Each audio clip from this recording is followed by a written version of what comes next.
Hello viewers, once again I welcome you on my channel New Horizon।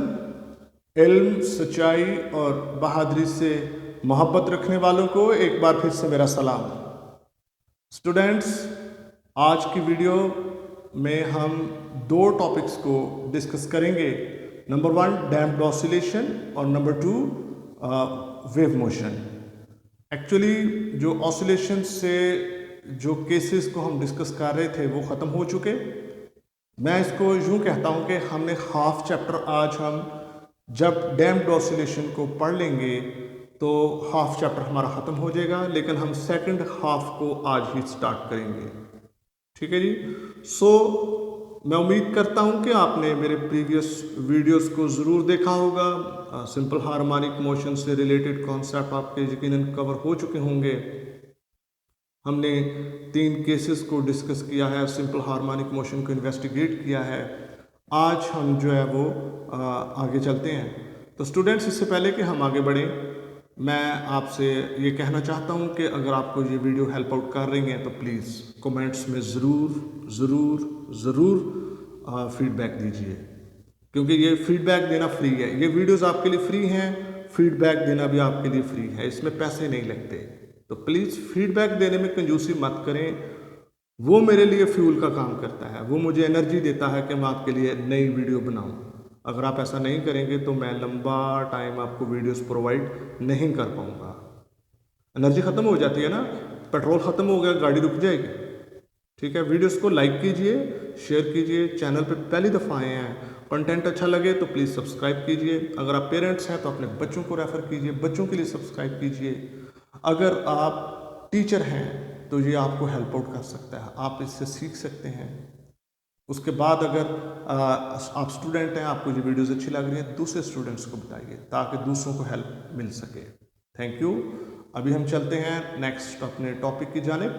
Students, पिछले videos में हमने 3 cases को जब डिस्कस किया था तो हमने एक बात केस को स्टार्ट करने से पहले अज्यूम की थी कि सिस्टम इज़ फ्रिक्शनलेस। अगर हम स्प्रिंग की बात करें तो हमने कहा था कि let's suppose this spring and the surface is smooth and frictionless. अगर हम पेंडुलम की बात करें तो हमने निगलेक्ट किया था एयर रेजिस्टेंस को, या फिर जो फ्रिक्शन है, ग्रेविटी को हमने नज़रअंदाज किया था। नेक्स्ट आगे हमने बॉल एंड बाउल की बात की थी, तो उसमें भी हमने ये हम ऐसा क्यों करते हैं, जब हम कुछ फैक्टर्स को स्टडी करते हैं, सिर्फ उनको स्टडी करने के लिए कुछ चीज़ों को अज्यूम करना पड़ता है कि ये नहीं है, हालांकि वो होती तो हैं। लेकिन अगर हम उनको निगलेक्ट नहीं करते तो स्टूडेंट्स हम उसको दूसरे जो फैक्टर्स हैं, दूसरा जो हमारा मेन कोर सब्जेक्ट जो होता है, हम उसको डिस्कस नहीं कर पाते। इनको हम वक्ती तौर पर ये अज्यूम कर लेते हैं कि ये नहीं है, हालांकि वो होती है। ठीक है, एयर रेजिस्टेंस तो है, एयर रेजिस्टेंस अगर नहीं होगी तो वो स्पेस में नहीं होगी, ज़मीन पर तो होगी।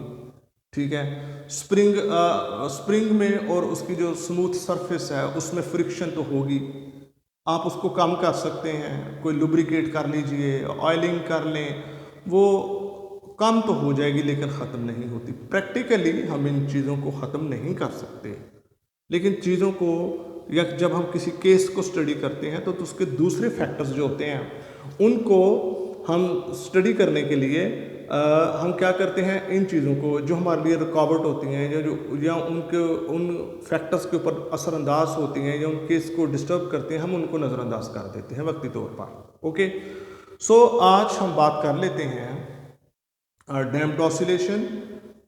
अगर कोई बॉडी ऑसिलेट करती है इन the presence of any resistance, that is called damped oscillation.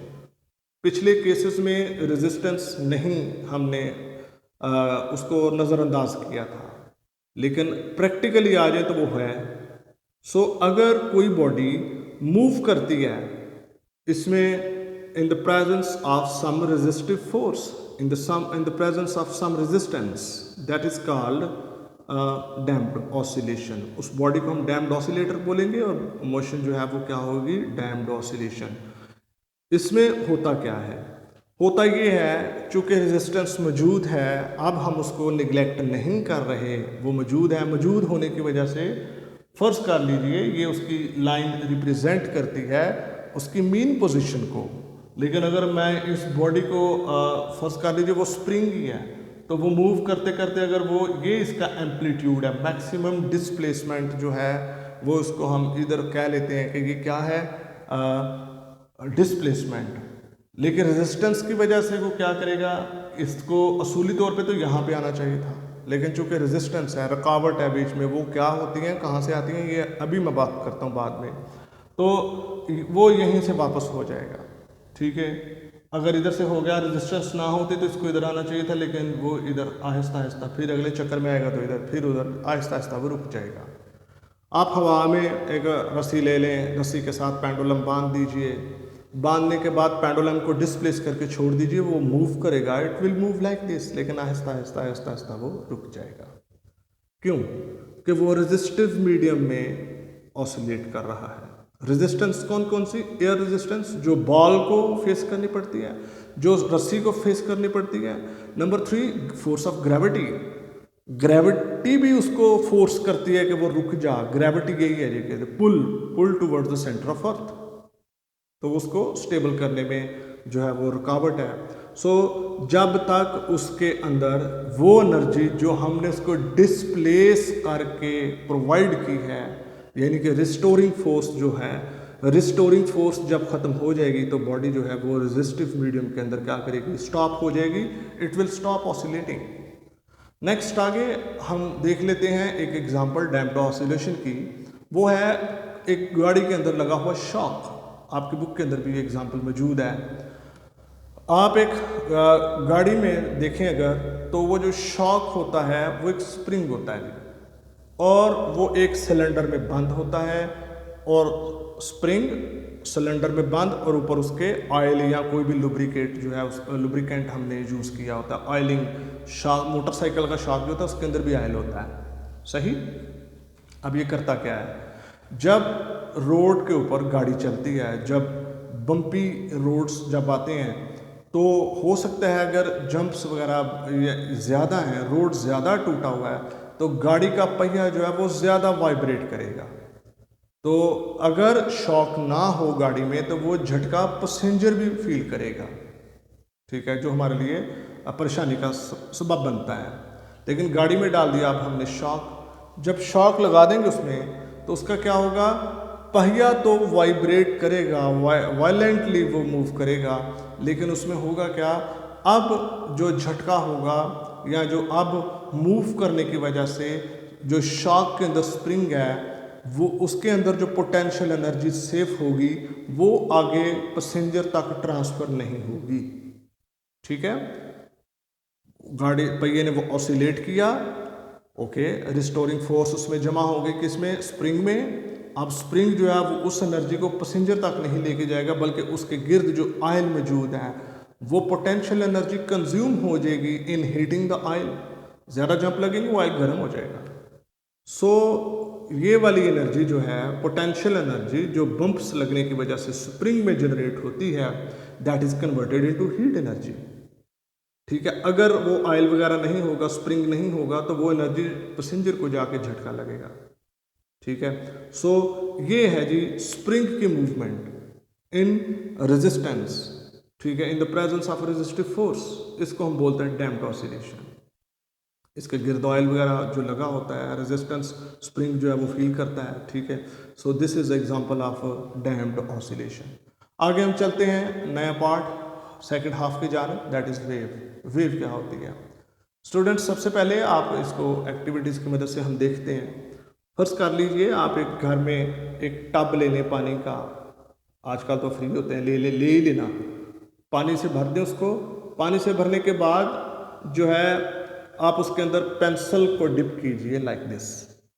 तो जब बिल्कुल पानी स्टेबल होगा तो उसकी सरफेस जो है वो बिल्कुल इस तरह से होगी। ठीक है, it will straight like this. तो जब हम उसको उसके अंदर पेंसिल डिप करके रेगुलर इंटरवल के साथ, एक जैसी मूवमेंट के साथ हम इसको इस तरह से फ्लिप करते हैं, तो क्या होता है, उसके अंदर पानी की सरफेस इस तरह की नहीं रहती, बल्कि वो हो जाती है इस तरह की। ठीक है, हमने पेंसिल को बीच में डिप करके फ्लिप करके क्या किया, हमने डिस्टरबेंस क्रिएट कर दी, किसमें, पानी के अंदर। पानी एक मीडियम है, सो उस डिस्टरबेंस को हम वेव कहते हैं। अब ये डिस्टरबेंस के अंदर भी कुछ खास बातें होनी चाहिए, तब जाके हम इसको वेव कहेंगे। अगर आप अपनी बुक खोलें तो वहाँ पर आपको डेफिनेशन मिल जाएगी वेव की। Wave is the disturbance in the medium that undergoes the vibratory motion of the particles of medium in regular intervals of time। कि ये वो वाला डिस्टरबेंस है जो पार्टिकल्स के अंदर वाइब्रेटरी मोशन को प्रोड्यूस करता है। ठीक है, और कब, जब हम उसको रेगुलर इंटरवल ऑफ टाइम के साथ ऑसिलेट करते हैं, फ्लिप करते हैं। रेगुलर इंटरवल का होना ज़रूरी है, ऐसे नहीं हो सकता कि ऐसे ऐसे करके फिर ऐसे नहीं, जिगजैग नहीं, बिल्कुल स्मूथली। अगर हम इसको किसी सोर्स से डिस्टरबेंस क्रिएट करें तो ये होगा regular equal intervals of time. ठीक है, सो मीडियम के अंदर डिस्टरबेंस को हम क्या बोलते हैं, वेव। और वो डिस्टरबेंस क्या करे, मीडियम के पार्टिकल्स को मजबूर कर दे कि वो सिंपल हार्मोनिक मोशन परफॉर्म करें। ठीक है जी, सो सिंपल हार्मोनिक मोशन किस तरह ये परफॉर्म करते हैं अभी देख लेते हैं। फर्ज कर लें हमारे पास जब ये पानी स्टेबल था तो ये इस तरह से था। ठीक है, लेकिन जब हमने इसको डिस्टर्ब किया तो ये पार्टिकल जो है वो पानी का पार्टिकल कभी ऊपर कभी नीचे, कभी ऊपर कभी नीचे, कभी ऊपर कभी नीचे। तो ये इसकी मेन पोजीशन, तो ये मेन पोजीशन के ऊपर नीचे जो मूवमेंट होगी that is called simple harmonic motion. You know already in my previous videos. So ये इसका तो हमारे पास वेव की तो हमें समझ आ गई कि ये वेव क्या होती हैं। इसी तरह आप एक और एक्टिविटीज़ देख लें। एक्टिविटी एक ही आप काफ़ी होगी मेरे ख्याल में, लेकिन अगर आप दूसरी भी देखना चाहते हैं तो एक रस्सी ले लीजिए। रस्सी को एक स्पोर्ट के साथ टाइटली बांध दें। बांधने के बाद उसको टाइटली अपनी तरफ खींचेंगे तो वो भी बिल्कुल इसी की तरह की हो जाएगी। जब वो इस तरह की होगी तो उसको थोड़ा सा ढीला करके अपने हाथ को इस तरह से वाइब्रेट करें तो उसका भी पैटर्न इस तरह का होगा। ठीक है, सो वेव जो है वो जनरेट हो जाएंगी उस रस्सी के अंदर। ठीक हो गया। वेव का जो अपर पार्ट है इसको हम बोलते हैं क्रेस्ट, CREST, और लोअर पार्ट को हम बोलते हैं ट्रफ। ये आपकी बुक के ऊपर बनी हुई है फिगर, आप वहां से भी देख सकते हैं। अगर आपको ये नज़र ना आए तो प्लीज़ बुक खोल लीजिए, मैं बुक से ही देख के लिखता हूँ। अगर आपको विजन में कोई प्रॉब्लम आ रहा है कि सही नज़र नहीं आ रहा वाइट बोर्ड दूर होने की, तो ये बुक से आपको चीज़ें आसानी से मिल जाएंगी। बुक सामने रख के फिर वीडियोस को देखिए, ज़्यादा फ़ायदा होगा आपको। ठीक हो गया। सो वेव के बारे में तो हमने ये जाना। वेव के लिए हमने एक बात भी जानी कि मीडियम जो है वो भी रिक्वायर्ड होता है। आगे चलते हैं। वीडियो जो वेव्स हैं इनमें they are of two types, mechanical waves और नंबर 2 इलेक्ट्रोमैग्नेटिक वेव्स। ये आपके सामने मौजूद है। अब ये कौन सी वेव्स होती हैं? ये वो वेव्स होती हैं mechanical waves are the waves in which a medium is required for their propagation. यानी कि वो वाली वेव्स जिनको पैदा होने के लिए, जिनको मूव करने के लिए एक मीडियम की ज़रूरत होती है, that waves are called mechanical waves. For example हमने भी पानी का जिक्र किया, रस्सी वाली एग्जांपल ली, तो दोनों केसेस में पानी और रस्सी जो हैं वो क्या हैं, वो मीडियम्स हैं। सो मीडियम को जिनके लिए वेव्स के लिए मीडियम रिक्वायर्ड होता है हम उनको मैकेनिकल वेव्स। आगे चलते हैं, इलेक्ट्रोमैग्नेटिक वेव्स। इलेक्ट्रोमैग्नेटिक वेव्स वो हैं स्टूडेंट्स जिनको प्रोपागेट करने के लिए मीडियम की ज़रूरत नहीं होती। The waves in which a medium is not required for their propagation. For example ये कौन सी होती हैं? टेलीविज़न के जो एंटीना है या जो डिश आप देखते हैं उसके ऊपर जो वेव्स आती हैं, जो ट्रांसमिशन होती है वो इलेक्ट्रोमैग्नेटिक वेव्स हैं, रेडियो वेव्स हैं, हीट वेव्स हैं, लाइट वेव्स हैं। लाइट की जो ट्रैवलिंग है वो भी वेव्स की शक्ल में होती है, लेकिन उनके लिए मीडियम नहीं चाहिए होता। हीट की बात कर लें, देखें सन से ज़मीन तक जो हीट आती है, बीच में तो स्पेस आती है, कोई मीडियम नहीं है, लेकिन हीट आती है, हम तक पहुंचती है। सो इस टाइप की जो चीज़ें हैं इनको मीडियम की ज़रूरत नहीं है। So these are electromagnetic waves. Okay, so इसके अलावा आप देख लीजिए मैकेनिकल वेव्स की एक और एग्जांपल साउंड वेव्स। ठीक है, अगर मैं बोल रहा हूँ तो मुझ तक जो आवाज़ जा रही है वो माइक के ज़रिए फिर, तो अगर बीच में से एयर को निकाल दें, एयर इज़ द मीडियम। जब एक बंदा बोलता है दूसरा सुनता है, बोलने वाले का मुंह और सुनने वाले के कान के दरमियान एयर काम करती है। एयर ख़त्म हो जाए, पहले तो बंदा ख़त्म हो जाएगा ठीक है, इसलिए जब एयर ख़त्म होगी तो मीडियम ख़त्म हो जाएगा, आप आवाज़ सुन नहीं पाएंगे। तभी तो कार में बैठा हुआ बंदा बाहर वाले बंदे को जो मर्ज़ी कहता रहे, या बाहर वाला भी अंदर वाले को जो मर्ज़ी कहता रहे, जब तक शीशा बंद है समझ नहीं आती कि वो क्या कह रहे हैं। ठीक है, लेकिन अभी चीज़ें इस तरह की मौजूद हैं, गाड़ियाँ भी जो आ रही हैं लेटेस्ट मॉडल, उनमें ये सहूलत मौजूद है कि आप जो भी कहेंगे अंदर सुनाई देता है, गलती नहीं करनी, गाली नहीं देनी किसी को।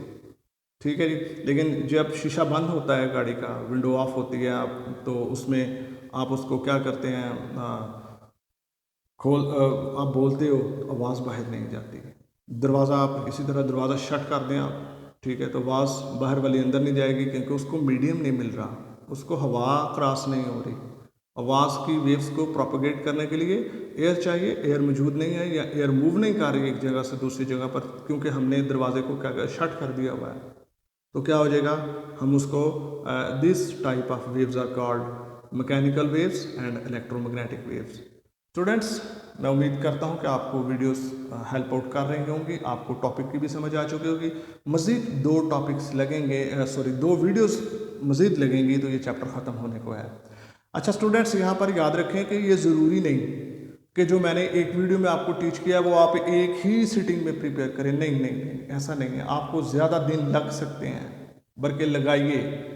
मैंने तो इसको कवर करना होता है कि ज़्यादा वीडियोस जो हैं वो एक चैप्टर के ऊपर 50 वीडियोस, तो वो भी तो बात ठीक नहीं है, वो बात समझ में नहीं आती किसी तौर पे भी। इसलिए आप ना इसको कोशिश करें कि मैंने तो टीच किया ना, मैंने तो एक वीडियो में इसको कवर करने की कोशिश की होती है, आप इसको एक सीटिंग में प्रिपेयर करने की कोशिश मत करेंगे, टाइम ज़्यादा भी लग सकता है। हो सकता है इस टॉपिक को प्रिपेयर करने के लिए आपके 2 दिन लग जाए। ठीक है, सो मैं उम्मीद करता हूँ कि ये वीडियोस आपको हेल्प आउट कर रही हैं। प्लीज़ अच्छी लगी तो लाइक ज़रूर करिए, वो लाइक मेरा बनता है। शेयर कीजिए दोस्तों के साथ। फर्स्ट टाइम आए हैं तो चैनल को सब्सक्राइब कीजिए, बेल आइकन क्लिक करें ताकि मेरी अपकमिंग वीडियोस आपको रेगुलरली मिलती रहें। Okay, thank you for watching, keep studying, keep marching, may God bless you.